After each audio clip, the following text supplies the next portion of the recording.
Napakaswerte ng mga estudyante nito guys. Napakabait ng maestro nila. Yan yun. Napakain, binibigyan ng mga bigas, ay school supply.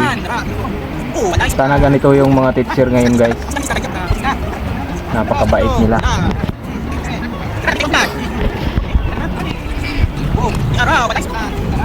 Dati nung ako pa nag-aaral guys, wala to. Hindi ko naranasan ng ganitong mga teacher. Yan no, napakabait nila guys.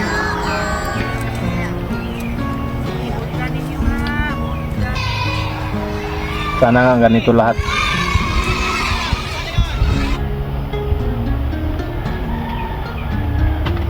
Ano?